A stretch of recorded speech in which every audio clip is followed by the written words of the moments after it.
which what we come to determine is that's the best sort of customer care you can get from easyJet in Porto. Welcome to episode 8 of the Nomad Things podcast, the real story of digital nomading as a family. In this episode, we'll talk about the fun we had getting from Madeira to Morocco.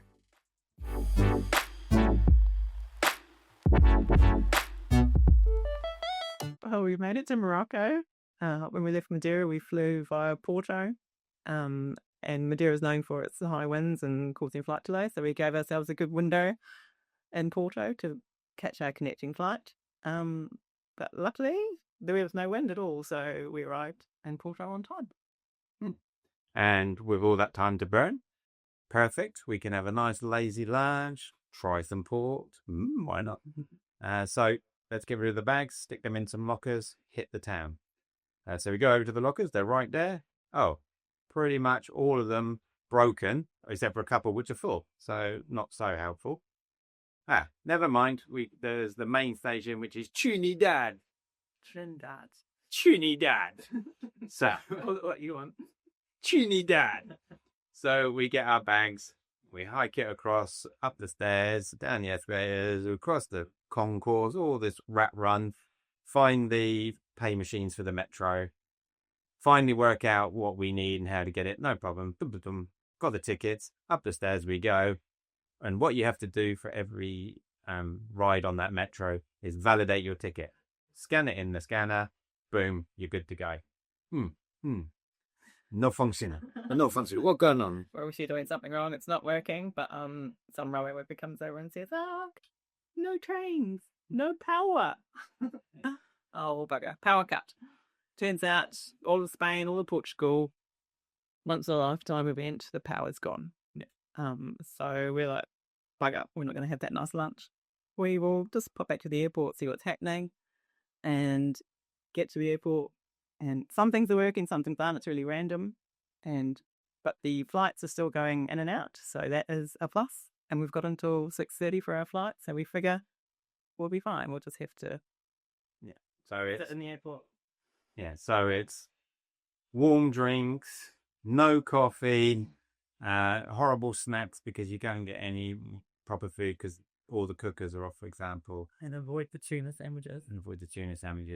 So, it's the worst airport experience. But never mind. We finally get a gate called. And after a little bit of hassle getting through because none of the automated gates are working and the Portuguese ground staff haven't figured this out. So they're just standing there going, well, why is there 500 people trying to get through these gates that don't work? Until finally one woman clocked on and says, maybe we should just open it. Just open it. Flash your passport. Let's go. So we finally get through. And we're sitting there. We have some disappointing food and some warm drinks. Warm beer. Yeah, that's nice. And then we get a gate. This is good. We head through. Goes through the passport. There's one guy there in the labyrinth of tape. Never mind. Gets through. Gate closed. What? We were only gone 5 minutes. It's not due for another hour. So we get up there and the gate does look closed, to be fair. But not like a normal close. What the staff have done is formed a barricade, and then they're 200 meters back in the corner where no one can get to them. And anytime any local gets anywhere near them to ask them a question, they just bark at them, get out of the way, you're not allowed near us, go away. Which what we come to determine is that's the best sort of customer care you can get from easyJet in Porto. That was the best customer service. So, yeah. Anyway, we're still confident. The flights are still going. We've had a couple of messages from easyJet saying, 40 minutes delay, 50 minute delay. That's fine. Most of Spain and Portugal, nothing's happening. So for the flights to still be going, we're sweet. And then boom, the power comes back on, and there's the Chinese really people doing a lot terminal. Don Enough comes sprinting back over because there's a Street Fighter machine that's sprung to life. So we're all like, yay, we're going to Morocco.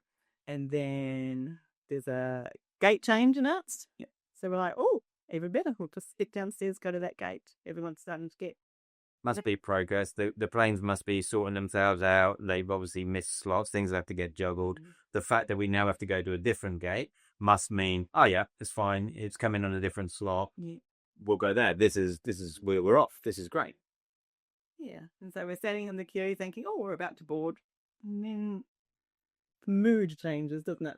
People just wander off. Wandering off, and we're like, what's going on? And some nice person taps us on the shoulder and says, the flight's been cancelled.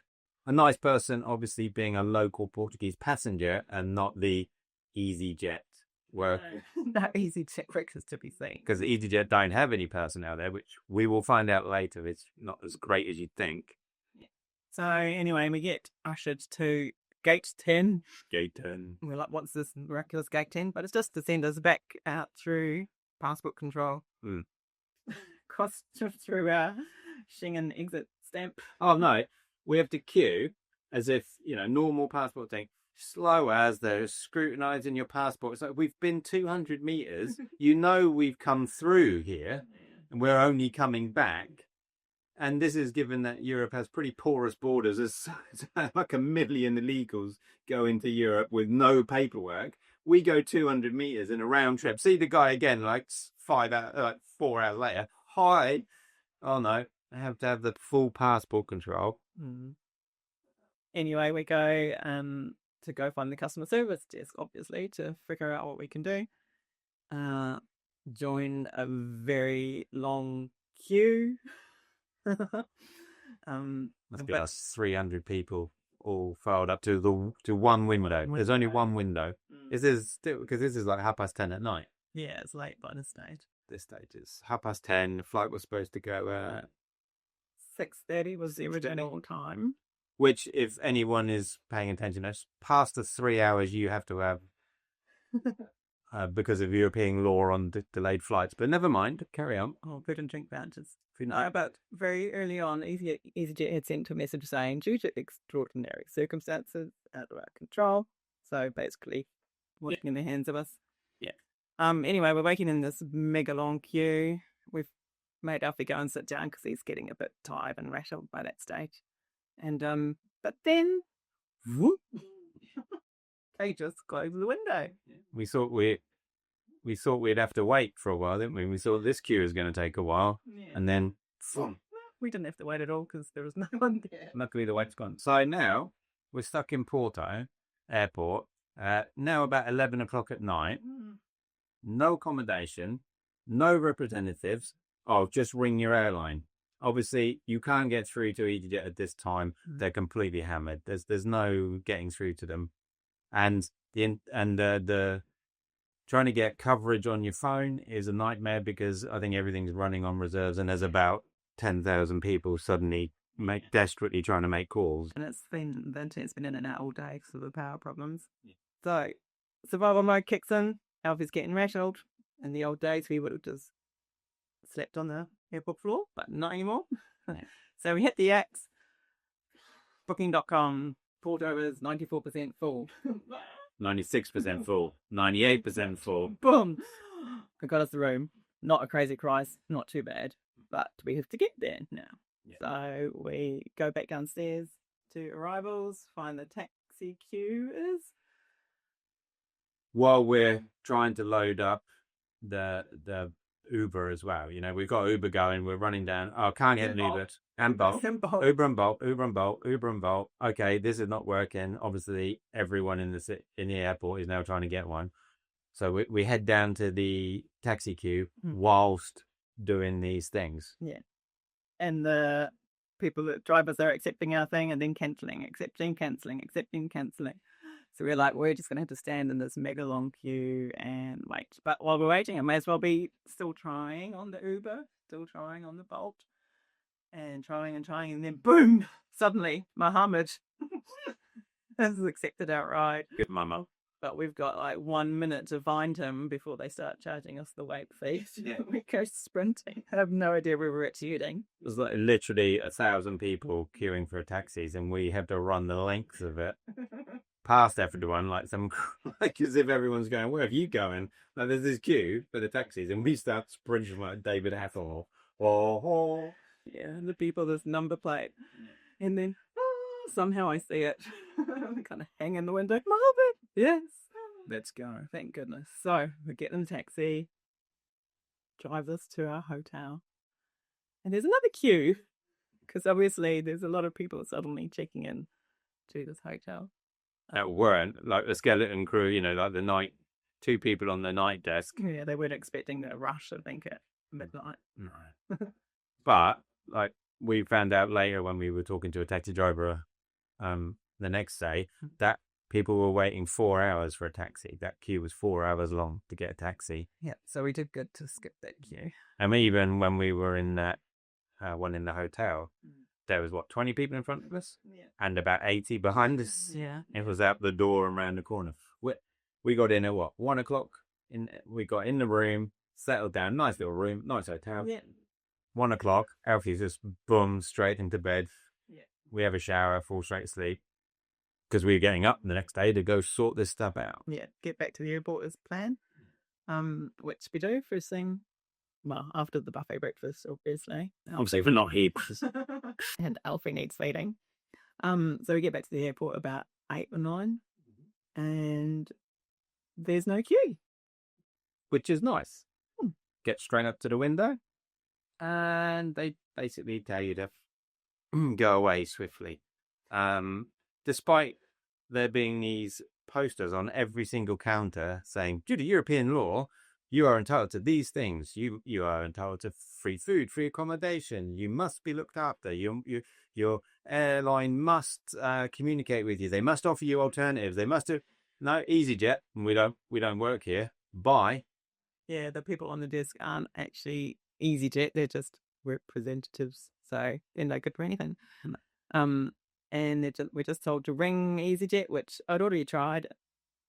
Couldn't get through. Or look on the app, and you could manage your booking on the app and rebook, apparently. But you're meant to be able to rebook with other airlines, but on the easyJet app, they only show easyJet flights. So our options were to fly out the following Monday, so a week later from Porto, which is no good to anybody, or to try and get to Lisbon for Wednesday, but Lisbon's been even harder hit by the power cut. And we can't get a train there anyway. No. So basically, because the law doesn't apply to easyJet, we just have to burn that. Say, okay, no, cancel that on the app. We could do that. Yeah. Refund. Would you like vouchers? No. No, thanks. We'll take the cash. So, which you'll get at some point in the future when they feel like it. Thanks. So we have to cancel that. And luckily, we find the last 3 tickets on the Ryanair flight, which is going out on the Saturday, which is still 5 days of Morocco gone. So our first trip into Marrakech and Essaouira, where we were staying in fancy riads and spent a bit of money. Nope, that's torched. That's gone now. So no, we can fly straight into Agadir 5 days later, which is where we would have been anyway. Yeah, where we were heading. So we can catch up. So thank you to Ryanair and easyJet. Well, as your representatives would say, jog on, jog on. We're not flying with them again, are we? Yes, we are. Oh, yeah. Yes. Anyway, so we're not happy bunnies. We've burnt a lot of money, but we're in Porto, so we've kind of swapped the riads and going nice luxury stays in Morocco.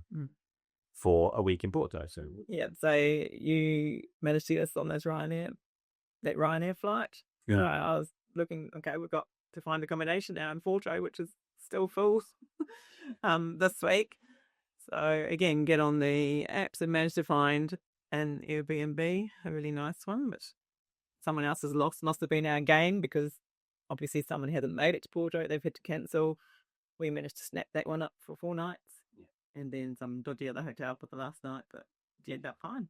Well, that last one, so the studio for the 4 nights was lovely, absolutely lovely. Can't believe we've got it. It's such good value. The price. But like you say, it was a cancellation. So, but that last night, bit more expensive.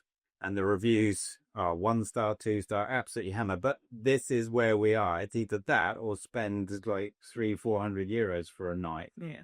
And or way out of town. So okay, we go there going, oh no, this is going to be terrible. Oh, do you want to check in earlier? Look, we can look after your bags. Yeah, I'll come in. It'll be no problems if you sort of turn up. Our bag's going to be okay. Guys were absolutely lovely. Yeah. Absolutely lovely. Yeah, Couldn't know why they get those terrible reviews. couldn't help you enough. Take the bags early. Then we got to go into Porto early, and yeah, no, we had a good time. We had a great few days in Porto. Yeah. After thinking we might just get there for a sneaky lunch, we had lots of lunches. We built some lunches. We lost a fair bit of money. Not lost. We swapped. Yeah, the Marrakech riads. We had managed to cancel some of the Essaouira one. Yeah, it was good. And they gave us more money back than they needed to, which is really nice. Yeah, they only had to give us half the money back, which they did. Ultimately, like, oh great. Oh, and then we were in the hotel the first night in the panic stations at about 1:45, weren't we? I forgot about that. We were 1:45 in that queue in the waiting for the hotel, and went, we could probably cancel one of these in Agadir. We could probably cancel. We could cancel it before 11:59, whatever. It's like, what? Cancel. So that's 50 euros back. Yeah.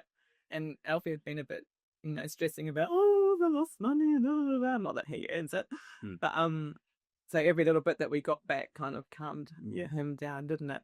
And even the train tickets that we'd bought and never got on the train. Yeah. We managed to use those when we went back to the airport after having our 5 days in Porto. We still managed to use them. So he was another win. Another 10 euros back. And then the Riad in Essaouira, they only had to give us 50% back, and they just gave us it all back. Yeah. So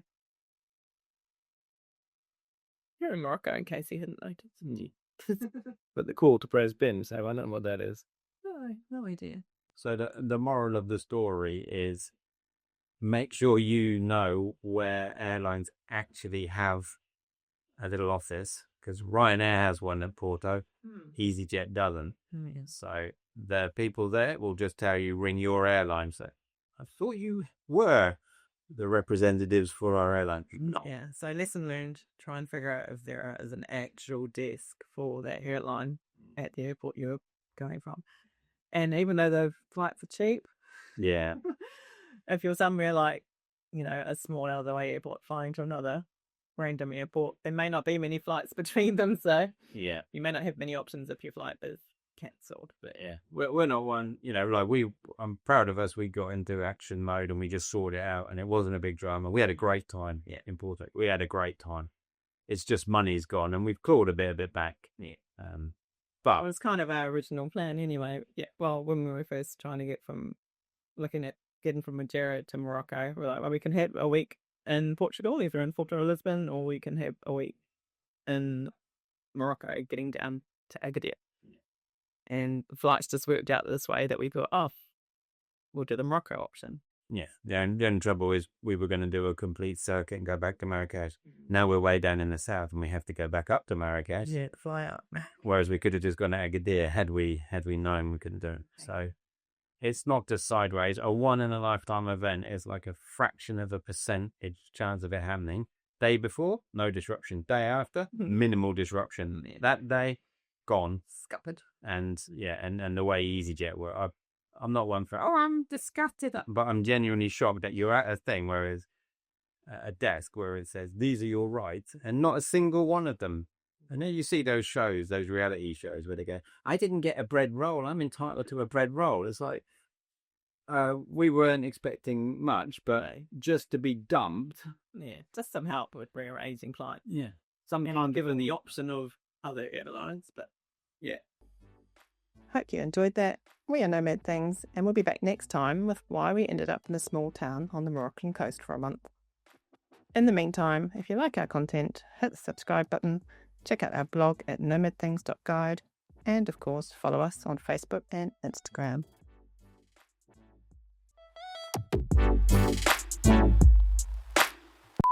Oh, we made it to Porto? No? Must be 2 o'clock. Must be 2 o'clock. Welcome to Morocco.